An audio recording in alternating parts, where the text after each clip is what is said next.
Welcome back to another episodes of the Archetypes of Destiny. I am Dr. Lahab Al-Samarrai, and with me is Gigi Alcalde, and we are the Archetypes of Destiny. So this is our third episode. We're very excited. We are working with The Body Keeps the Score, and we are going to jump into that. First, we wanted to tell everybody about the conference that's coming up. Gigi, you want to say something? Yes, we have a JAMP 5th annual conference. It's being held in Seattle, downtown Seattle, beautiful location near the water, and it's 3 days, right? October 19th, 20th, and 21st. So Thursday, Friday, Saturday. And we have great keynote speakers just added. Young Yin, I think, trained. Yes. And they're going to be talking a little bit more about lucid dreaming, dream interpretation, storytelling. Which are fascinating topics, super interesting. Yeah. We're also going to be providing, we're going to go to Vaughn's on First Avenue. I don't know if people have been there. It's a really nice place. We're going to have drinks and hors d'oeuvres post like Monday after. We're just going to walk across the street and get together and talk. On Friday is our short day. We have 4 speakers, and we're going to be providing snacks and coffee every day. On Saturday, we'll provide breakfast.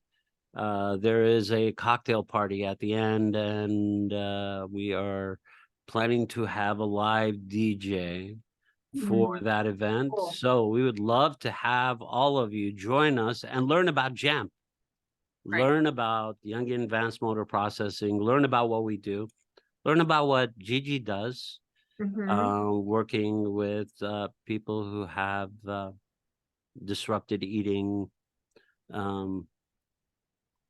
type of disorders. So we are happy to invite all of you. We have different speakers who are going to talk about different aspects of Jungian psychology. And we're going to show you how all of these things interconnect into Jungian advanced motor processing and the treatment itself, how lucid dreaming, how the interpretation of dreams, how storytelling, all of these things are part of the psyche and how the psyche interacts in the world, and people who have been traumatized and people who have not been traumatized. In a way, we all have traumas for living on this planet. I mean, you could watch the news and get traumatized these days. So we all have certain traumas just by being human, just by existing on Earth, just by falling and breaking a bone, just by hitting our face, just by losing somebody who's really close to us, just by, losing a home in a fire or a flood. We all have different types of traumas. That's all. What we're saying is that, and they can be treated using Jungian advanced motor processing. So we'd love to have you join us for that. Yes. Okay. So excited. Yeah. So the description is in the link, or you could go to www.instituteforconflict.com. So Institute for Conflict is one word. www.instituteforconflict.com. Okay. So with that, Gigi, how was your week or a couple of weeks? Good. Down for a couple of weeks. Where did you go? Yes. I was in Kauai for vacation. Yeah. Beautiful place. Yeah. We were very lucky and blessed. The hurricane didn't hit Kauai and Maui. It's really devastating what's going on there. And but yeah, very grateful for that experience. So just getting back to work and catching up. Well, it's great to have you back. So we were going to jump back into our story the body keeps the score. Yes. And this week we thought we cover a part of our story. We're going to move to chapter 3. But before we move in chapter 3, at the end of chapter 2, there is there's a divider, there's a new heading. This is on page 31. And I quote, "Addicted to trauma, the pain of pleasure and the pleasure of pain." So this is how he starts. It's a little controversial title, but it makes sense in terms of how we think of trauma. Why do so many people hold on to the idea of pain is okay, or that pain is livable or should be livable? So, Right. Gigi, what are your thoughts about? Yes. This topic where I think it's very, very interesting and so relevant to our work, because essentially the question that Dr. Vanderkolk was asking himself when he was noticing his clients with a history of trauma kind of gravitating towards new traumatic experiences or trouble or difficult or dangerous situations in their lives, and he was questioning himself, well, if they gone through so much pain, why are they again getting into this abusive relationship when you Yeah, have a history of a sexual abuse. I think it's one of the cases that he talked about in the chapter, and he was kind of questioning, why is that happening? Why are people repeating this trauma cycles or putting themselves into these situations that are potentially re-triggering the trauma? So I think the explanations that are given here are really helpful for clinicians to better understand how the brain works, and how you were talking earlier in our kind of discussion prior to the podcast, that becomes the pleasure pain cycle. And I yeah. would love to kind of speak more to that. Well, he starts talking about Freud, and he says Freud had a term, and this is on page 32, second paragraph. Freud had a term for such trauma reenactments, the compulsion to repeat. He and many of his followers believed that reenactments were an unconscious attempt to get control over a painful situation that they eventually could lead to mastery and resolution. And then he says there is no evidence for that theory. Repetition leads only to further pain and self-hatred. In fact, even reliving the trauma repeatedly in therapy may reinforce preoccupation with fixation. So I think what Freud and his followers got clued in on was this compulsion, if we take just part of the theory, which is the compulsion to do it again. Okay, well, why would we compose? What we know now from the field of the brain, because we are advancing like in huge steps. What we're doing in decades is hundreds of years of work that are being erased and rewritten as we speak. So the brain, when it's under duress, takes care of itself, which means that it has active defense mechanisms. So when the body is stressed, and for a long period of time, when it's triggered, the brain releases endorphins. Right? And that feeling of pleasure is unconsciously connected to that pain. And therefore, the pain and pleasure of the moment seep into my world as just the way it's going to happen to me. So at one time, the brain is perceiving pleasure even when it's in pain. Now, we're not saying you are perceiving pleasure. We're saying the brain perceives pleasure. And what the brain is doing is on its own mechanism. Remember, the brain is the CPU. It's the central processor. So what the brain is doing is basically working on the imprint.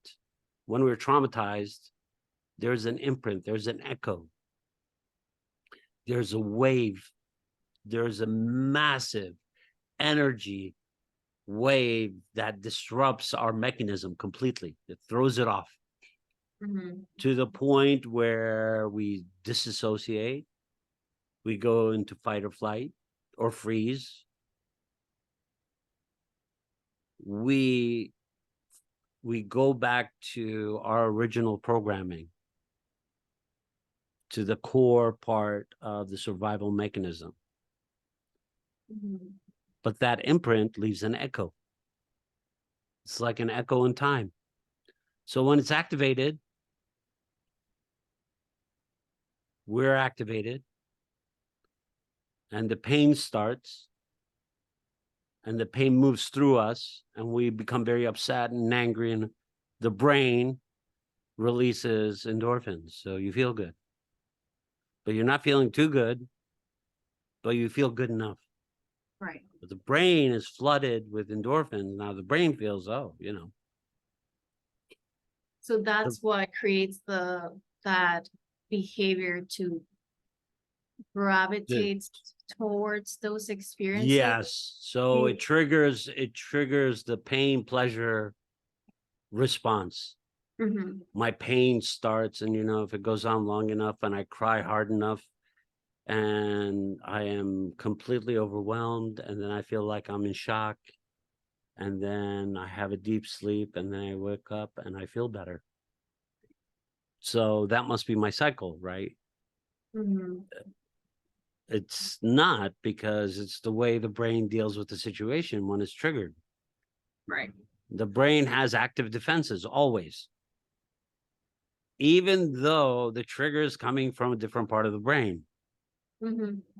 Right? So the trigger is like, okay, it's triggered, you triggered the primal response. But the prefrontal cortex is going to weigh in on what's going on. It's going to try to make sense out of whatever you're doing. Right? Right.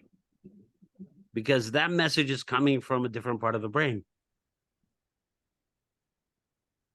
So I have to fix that message. That message is wrong. That message is hurtful. I think he gives a response of, he gives a example of his patient Julie, who was brutally raped at gunpoint in a hotel room at age 16. And this is on page 31. Shortly after that, she gets involved with a violent pimp who prostitutes her and regularly beats her up. And she goes through this very, very traumatic lifestyle for a while, until her grandparents convince her to go to rehab and get treatment. After treatment, she ends up finding somebody who also beats her up and attacks her. And she finally decides that she doesn't want to be in that life anymore. So he's asking questions of what was forcing her to go back into those relationships, because they were so painful, they're so traumatic. What forced her? So this is why he thought Freud's theory was completely wrong. And I've heard that. I think that's still like going around, that idea of, if I find myself in a traumatic experience, but this time I'll have control, then I can overcome it, or I can, again, and I think it's an unconscious process, right? Yeah. But I don't think, like he says, there's really a resolution found in that, with that perspective or theory, because what that does is just re-triggering the individual. They get more traumatized. Right. If somebody watched if they watched one parent beat another parent, when they get into a relationship where they are beaten, they're just getting re-traumatized. Right. So why do they stay? Why is there what they call a reenactment? Why do they stay in this play? Well, according to Vanderklok, he believes that it's because the way the brain reacts to the pain is by releasing chemicals to make you feel better. Right. Well, and they did an experiment. It was a small experiment, him and his colleague, in which they kind of got some feedback in terms of how Vietnam combat veterans would react to two different films and being exposed to their hands being exposed to like ice cold water. Yeah. And how long they could keep their water on the cold or their hands on the cold water. And I guess their findings was that in a violent film like war, they use Platoon. Platoon, right? Yeah. Platoon, they were able to hold their hands on the water in that painful experience like 30% more than on a regular feel-good film. Yeah, which is fascinating. Right. Right, because the brain is watching violence unfold over and over again, and the brain is traumatized. Okay, what would make it stay? What, the feeling of I can't look away? Why can't I look away? Why can't I tear myself from what is happening in front of me? Because it really doesn't feel good. At the same time, the brain is releasing different chemicals, serotonin, endorphins. Right. It's releasing those chemicals into the brain. It's flooding your body with it. Right. Well, they say we then calculated the amount of analgesia produced by watching 15 minutes of combat movie was equivalent to that produced by being injected with 8 milligrams of morphine, about the same dose a person will receive in an emergency room for crushing. Can you imagine? So can you imagine? So you basically, that's like going into the emergency room and they like give you a shot and you're like, everything's okay. Right? So that's morphine. Right. Yeah. But I think it's what's interesting too, and I think I'm not sure if it's clear in this section that if we all can do that, like humans, that the brain, our neuro biology works that way as a protective mechanism, or if people with trauma would have that even more increased because of. Well, I think it's because of the trauma. Because if you think of pain and pleasure sitting on two opposite poles, okay, so the middle pole would be the middle between pain and pleasure is not feeling anything, or not feeling pain or pleasure, like apathy or neutral, numb. So if you get closer to the pleasure, you're feeling good. So always like 5-10 degrees off zero, you're feeling good. 5-10 degrees off of zero in the negative, you're feeling bad. Okay, what happens when that zero goes to -100? Well, so you go into the state of real painful trauma. You start to relive the trauma. It's almost like having a flashback, a really horrendous flashback. Right. So what the brain does is trying to treat itself. Right. So that's what it happens, is like it's trying to treat itself. It's trying to make itself feel better. Yes. No, it's trying to protect us. And I think as we were talking, I think this is such a important information to have, especially for trauma survivors, because often with this patterns of attracting more trouble or re-exposing yourself to stressors or Yeah. trauma in your life, people blame themselves or what was the thing that you said, like say I deserve this, Yeah, it's or my fault. right, it's my fault. I And knew when in better. fact, Yeah. right, but when in fact, again, you might be just hooked in that pleasure pain cycle Yeah, your brain is. that started with your brain trying to protect yourself in the first place. Exactly. Yeah. I think, again, to me, it really brings in a much more compassionate view of how our bodies and our brains and Yeah. we're trying to like protect us, and it's not a necessarily a bad thing, even if it feels, of course, that way going through Yeah. the whole experience, right? Yeah, there's not the brain doesn't have a judgment over pain and pleasure. It's basically trying to regain balance. So like it's not like I'm enjoying this because there's endorphins released. No, you have no idea. What's happening is inside your brain. Mhm. Right? Right. So what's happening in the brain is like, oh, there's so much pain. Oh, I need to take care of this pain. It's too much. The body gets stressed when there's that much pain, right? The Mhm. heart gets stressed, it starts beating faster. The kidneys get stressed, the liver gets stressed, our lungs get stressed, we start breathing faster, our arteries constrict, So we as a mechanism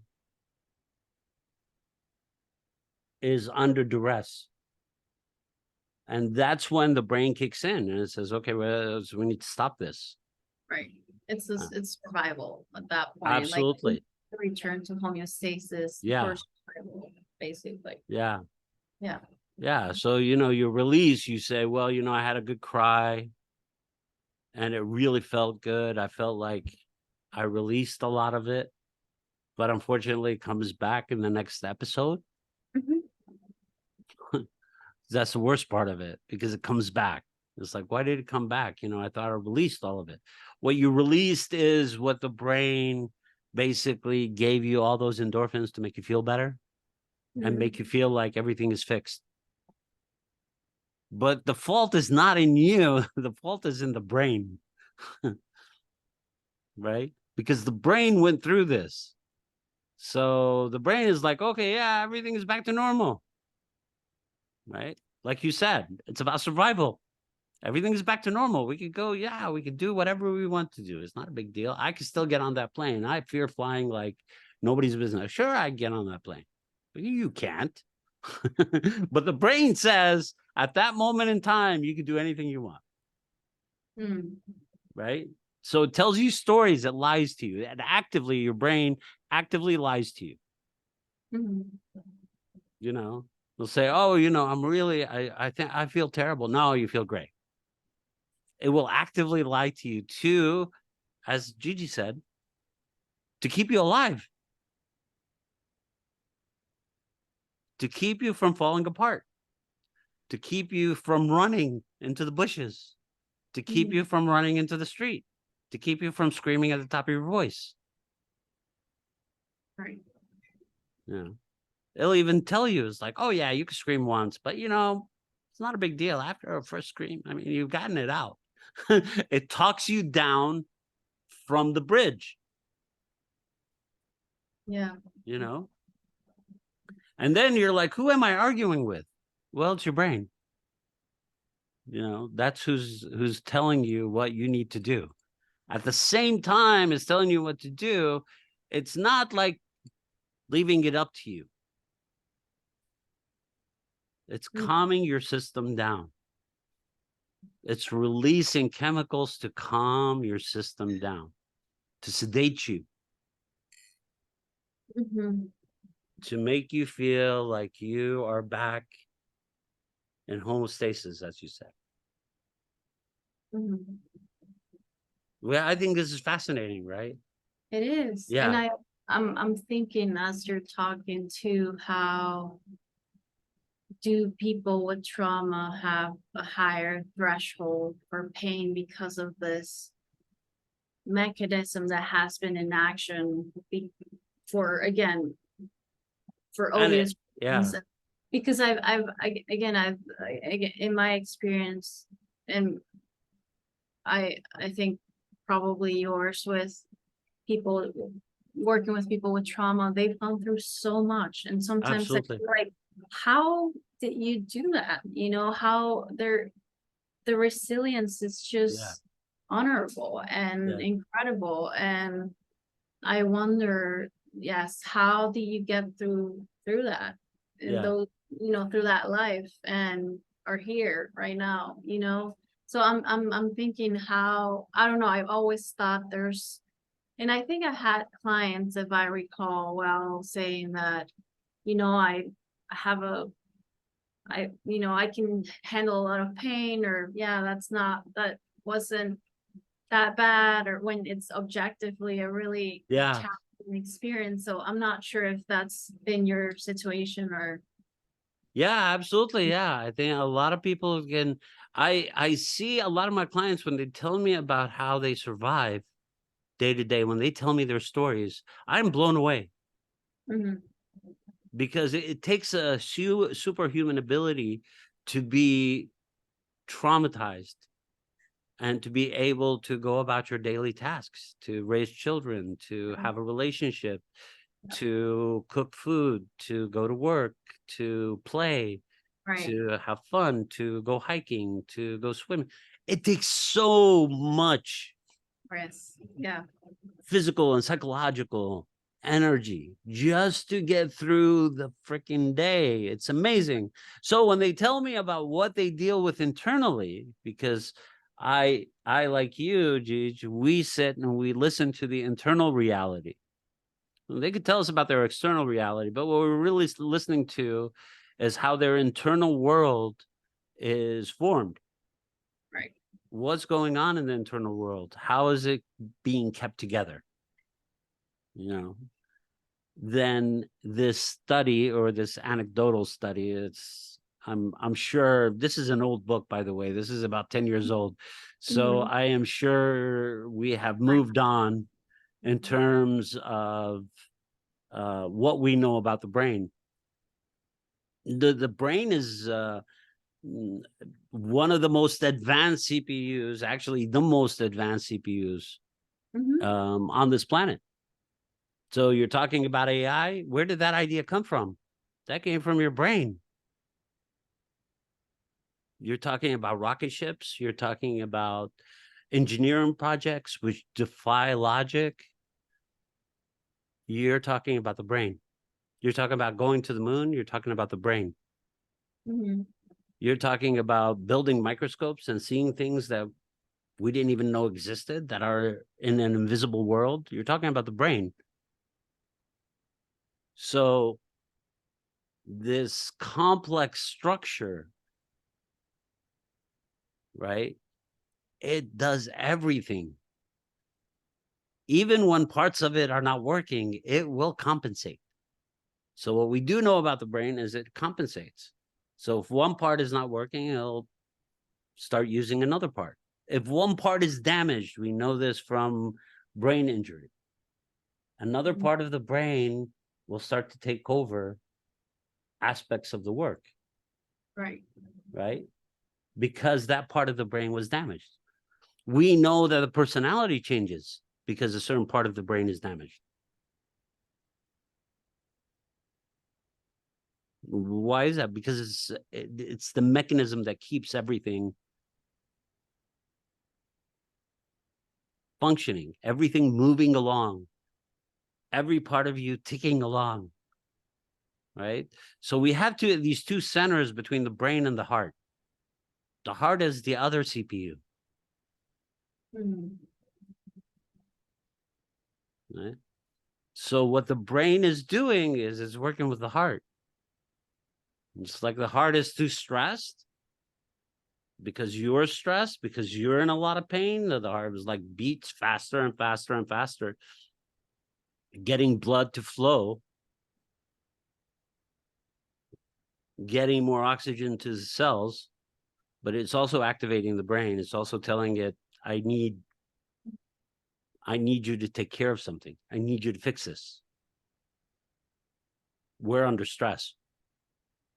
So two systems that work as one, back and forth, back and forth. Fascinating. Yeah.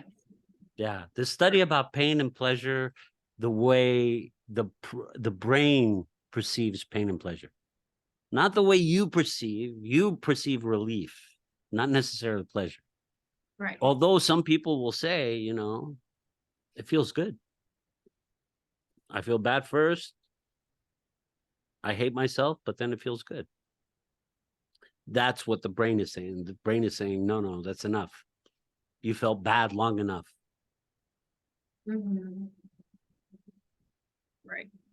And these webs in trauma and the way they work within the brain, right? So the trauma, again, it's a vibrational, energetic disruption to the system, right? It throws it into chaos. So that leaves an impression, and an energetic impression. Right. That would be the complex. Would that be the complex? Yeah. The complex arises when the trauma hits to contain the eruption, to contain the imprint, this impression that is left on the psyche, to contain it. Right? It gobbles it up, it attacks it, it throws its arms around it and says, okay, you're mine. Because it's there to protect you. Right. So that's another way of, in this scenario, the mind or the psyche protecting itself too. Absolutely. Right. So we have the brain and like the biochemical piece, and Yeah. then we have the complex. Yeah. So we have a brain, we have a mind, which is the connection between this other thing that we feel that we are outside of, this physical state, and the psyche that contains all of this. Right. And so we're reasoning, but it's not just the brain that's reasoning. The brain is talking to something. It's talking in neuroscience, that we're talking to other parts of itself. We talk to other parts of ourselves all the time. Oh, you know, I love my hands, or I hate my feet, or whatever it is, whether positive or negative. We talk to ourselves all the time. It should be positive. You should never talk negatively about yourself, because it's self-injurious, right? The brain does not discriminate. If you're angry about something and it's a part of your body, the brain could get angry at it. Doesn't discriminate. Right. So that we have to remember also, right? So we cannot blame ourselves, or let's put it this way. We can't take all this responsibility upon ourselves. Oh, I did it to myself. Well, not really. Right. Right. This is the way the brain behaves, and you didn't do it to yourself. The brain went through a shock. It was attacked. So the trauma is an attack on the brain, right? This is where the complexes come in. It's an attack. So different parts of the psyche rise to defend against the attack. Now, what are these pieces? Because we know we have different conversations. We know we're talking to is like, who are you talking to? Well, I'm talking to myself. Okay, but that's okay. But who are you talking to? Well, which part of yourself? What are you discussing with this part of yourself? Why are you discussing this part? You know, this is some questions that arise. And this is when we're traumatized, suddenly the voices increase, which means that there are different parts neurologically of the brain that are basically trying to fix the problem. But the problem is that because there's a trauma, it separates the problem solving from the whole mechanism to pieces of the mechanism. Right. Yeah. Very interesting. Well, we hope we caught your attention in this episode about the brain, about pleasure and pain, and help you think about it in just a tad different way. Right. Okay. Next week we'll come back to Dr. Vanderklok to continue our exploration of the body keeps the score. Gigi, do you want to say goodbye to everybody? Yes, goodbye. See you next time. It's a pleasure. Thank you, Gigi. We'll see you guys next time, okay? Take care.